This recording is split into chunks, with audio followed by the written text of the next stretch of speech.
Welcome to another Spot On Chat. I'm Rebecca Monet with Zorakle Profiles.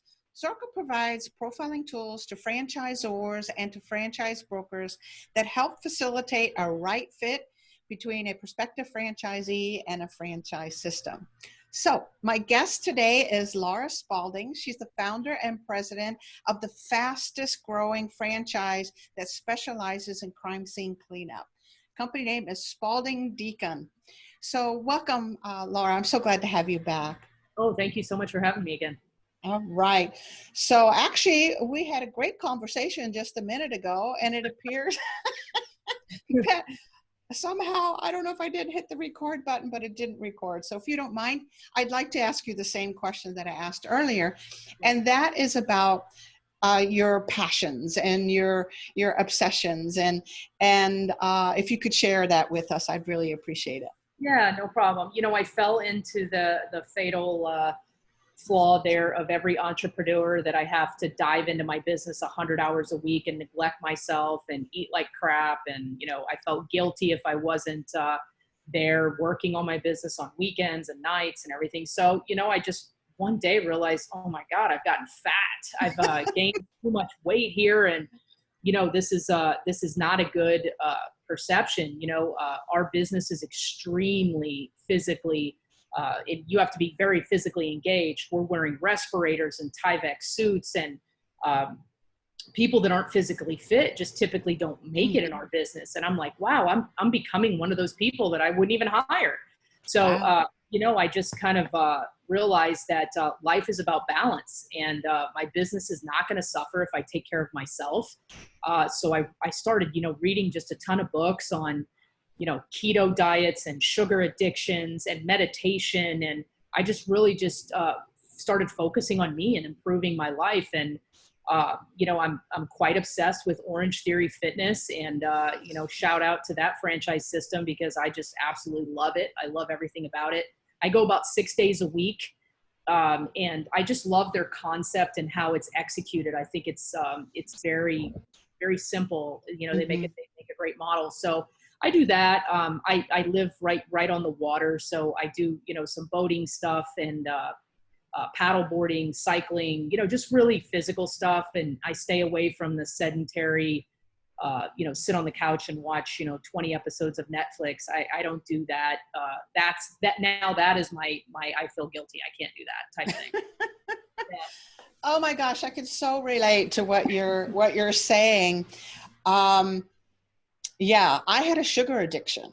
Yeah. And it truly was an addiction, which was consuming me and made me feel completely out of control.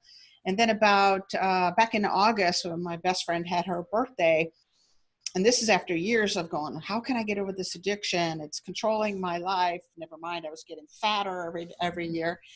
I finally said, I think I'm ready to give up sugar. And I've not had sugar since August. And I got to tell you, Laura, it's changed my life. I was not aware of how fatigued I was or how slow my mind and my creativity had become because of this dangerous sugar that was in my body. Never mind, as I pointed out, I got not just chubby, I got Yeah, no, I was right there with you. And, you know, I noticed immediately my taste buds changed when I stopped eating sugar stuff. And the way that I felt after a meal was completely different. You know, after a big, like heavy carbohydrate type, sugar type meal, you would just feel lethargic and tired. And yeah, oh, I need to go on the couch. And now, you know, when I eat, you know, kind of lean meats and vegetables, you're just ready to go immediately. You don't feel that at all. So it's food is fuel. Food is medicine, 100%. I totally agree. And then, so not only did you start paying attention to the fuel you were taking in, but you also became much more physically active, which I'm sure took everything to the next level. Not just for your fitness, but for your mental acuity and your ability to continue to grow the business. So it sounds like now that you're still spending all this time at food prepping and at Orange Theory, you still have plenty of time and energy to continue to grow your business. Yeah, like you, I kind of had that epiphany moment. I was, always a college athlete. I was in the military and law enforcement. Physical fitness was just part of my life. And when I segued over to entrepreneurship, I almost had a sense of guilt. Like, I'm not working enough. I have to be successful. So I neglected myself, and I was completely like blindsided by how fat I was getting and how out of shape I was getting. And, it just took one day, and I just saw a picture of myself, and I'm like, are you kidding me? This is what I look like. This is crazy. So, I just kind of dove in and started focusing on me for once and not neglecting myself. And, without your health, you literally have nothing. Yep. So true. It's everything. It's everything in the world. And I'm so fortunate to be healthy and to be able to bounce back from where I was. Thank God that our bodies are resilient. Resilient. Yeah. They certainly are. I wanted to kind of highlight something you said, which is that many of us as business owners, entrepreneurs, franchisees have this mistaken belief that we need to be investing 12 hours a day, 7 days a week into this business and wearing our bodies and our minds down, which is actually detrimental to growing the business. It is about taking care of self, which allows you to take care of the business. And it really is about balance. And you're displaying that, you're modeling that for your franchisees. Yeah. And, I find that that's the kind of image that's propagated in the American culture. It's, work 1,000,000 hours, kill yourself for it, even work on your vacations, or you'll not be successful. And unfortunately, it's not only hurting our physical health, but our mental health.